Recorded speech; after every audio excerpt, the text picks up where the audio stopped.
राधे राधे। मेरा नाम है निकिता शर्मा और आप सभी का स्वागत है श्रीमद् भागवत गीता की इस श्रृंखला में। पिछली वीडियोस में हमने चौथे अध्याय के श्लोकों को संपन्न किया है, जिनमें श्री कृष्ण जो ज्ञान प्रदान कर रहे हैं उसमें अर्जुन के विश्वास को मजबूत करने के लिए इस अध्याय में इसकी प्राचीन उत्पत्ति का खुलासा करते हैं। वे कहते हैं, अर्जुन, जैसा कि आप मेरे भक्त और प्रिय मित्र हैं, मैं योग के इस सर्वोच्च विज्ञान को आपके सामने प्रकट कर रहा हूँ। यह वही सनातन विद्या है जो मैंने आदि काल में सूर्य देव को सिखाई थी और सत्य परंपरा में वही ज्ञान संत राजाओं को दिया गया था। अर्जुन आश्चर्य करता है कि कोई जो लगभग उसकी उम्र का है वह इतने कल्प पहले कैसे अस्तित्व में हो सकता है।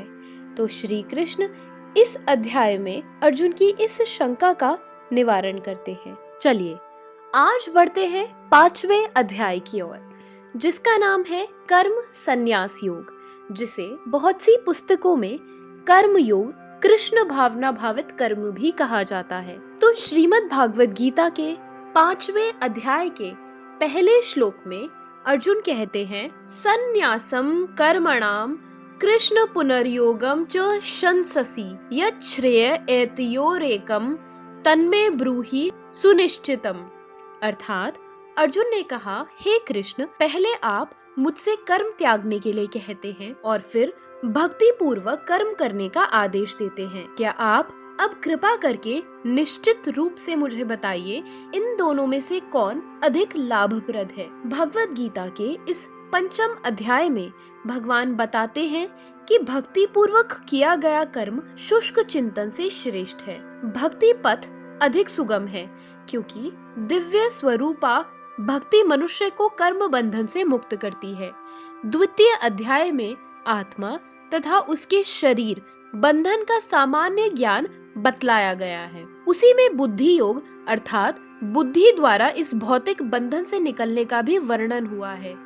तृतीय अध्याय में यह बताया गया है कि ज्ञानी को कोई कार्य नहीं करने पड़ते।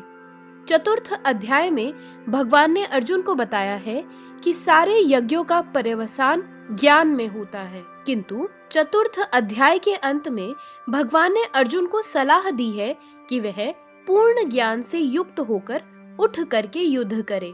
अतः इस प्रकार एक ही साथ भक्तिमय कर्म तथा ज्ञान युक्त अकर्म की महत्ता पर बल देते हुए कृष्ण ने अर्जुन के संकल्प को भ्रमित कर दिया है। अर्जुन यह समझता है कि ज्ञान में संन्यास का अर्थ है इंद्रिय कार्यों के रूप में समस्त प्रकार के कार्यकलापों का परित्याग, किंतु यदि भक्ति योग में कोई कर्म करता है तो फिर कर्म का किस तरह त्याग हुआ। दूसरे शब्दों में वह यह सोचता है कि ज्ञानमय संन्यास को सभी प्रकार के कार्यों से मुक्त होना चाहिए, क्योंकि उसे कर्म तथा ज्ञान असंगत से लगते हैं। ऐसा लगता है कि वह यह नहीं समझ पाया कि ज्ञान के साथ किया गया कर्म बंधनकारी न होने के कारण अकर्म के ही तुल्य है। अतएव वह पूछता है कि वह सब प्रकार से कर्म त्याग दे या पूर्ण ज्ञान से युक्त होकर कर्म करे। दूसरे श्लोक में श्री भगवान कहते हैं, संन्यासः कर्म योगश्च निःश्रेय सकरावुभौ तयोस्तु कर्म संन्यासात् कर्म योगो विशिष्यते। अर्थात श्री भगवान ने उत्तर दिया, मुक्ति के लिए तो कर्म का परित्याग तथा भक्तिमय कर्म कर्म योग दोनों ही उत्तम हैं, किंतु इन दोनों में से कर्म के परित्याग से भक्ति युक्त कर्म श्रेष्ठ है। सकाम कर्म यानी इंद्रिय तृप्ति में लगना ही भव बंधन का कारण है। जब तक मनुष्य शारीरिक सुख का स्तर बढ़ाने के उद्देश्य से कर्म करता रहता है, तब तक वह विभिन्न प्रकार के शरीरों में देहांतरण करते हुए भव बंधन को बनाए रखता है। इसकी पुष्टि भागवत में इस प्रकार हुई है, लोग इंद्रिय तृप्ति के पीछे मत्त हैं। वे यह नहीं जानते कि उनका क्लेशों से युक्त यह शरीर उनके विगत सकाम कर्मों का फल है। यद्यपि यह शरीर नाशवान है, किंतु यह नाना प्रकार के कष्ट देता रहता है।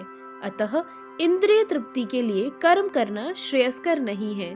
जब तक मनुष्य अपने असली स्वरूप के विषय में जिज्ञासा नहीं करता, उसका जीवन व्यर्थ रहता है। और जब तक वह अपने स्वरूप को नहीं जान लेता है, तब तक उसे इंद्रिय तृप्ति के लिए सकाम कर्म करना पड़ता है। और जब तक वह इंद्रिय तृप्ति की इस चेतना में फंसा रहता है, तब तक उसका देहांतरण होता रहता है। भले ही उसका मन सकाम कर्मों में व्यस्त रहे और अज्ञान द्वारा प्रभावित हो, किंतु उसे वासुदेव की भक्ति के प्रति प्रेम उत्पन्न करना चाहिए। केवल तभी वह भव बंधन से छूटने का अवसर प्राप्त कर सकता है। अतः यह ज्ञान ही कि वह आत्मा है, शरीर नहीं, मुक्ति के लिए पर्याप्त नहीं। जीवात्मा के स्तर पर मनुष्य को कर्म करना होगा, अन्यथा भव बंधन से उभरने का कोई अन्य उपाय नहीं है। लेकिन कृष्ण भावना भावित होकर कर्म करना सकाम कर्म नहीं है। पूर्ण ज्ञान से युक्त होकर किए गए कर्म वास्तविक ज्ञान को बढ़ाने वाले हैं। बिना कृष्ण भावनामृत के केवल कर्मों के परित्याग से बद्ध जीव का हृदय शुद्ध नहीं होता। जब तक हृदय शुद्ध नहीं होता, तब तक सकाम कर्म करना पड़ेगा। लेकिन कृष्ण भावना भावित कर्म कर्ता को स्वतः सकाम कर्म के फल से मुक्त बनाता है, जिसके कारण उसे भौतिक स्तर तक उतरना नहीं पड़ता। अतः कृष्ण भावना भावित कर्म संन्यास से सदा श्रेष्ठ होता है, क्योंकि संन्यास में नीचे गिरने की संभावना नहीं रहती है। कृष्ण भावनामृत से रहित संन्यास अपूर्ण है, जैसा कि शील रूप गोस्वामी ने भक्तिर सामृत सिंधु में पुष्टि की है। जब मुक्ति कामी व्यक्ति श्री भगवान से संबंधित वस्तुओं को भौतिक स्तर पर उनका परित्याग कर देते हैं, तब उनका संन्यास अपूर्ण कहलाता है।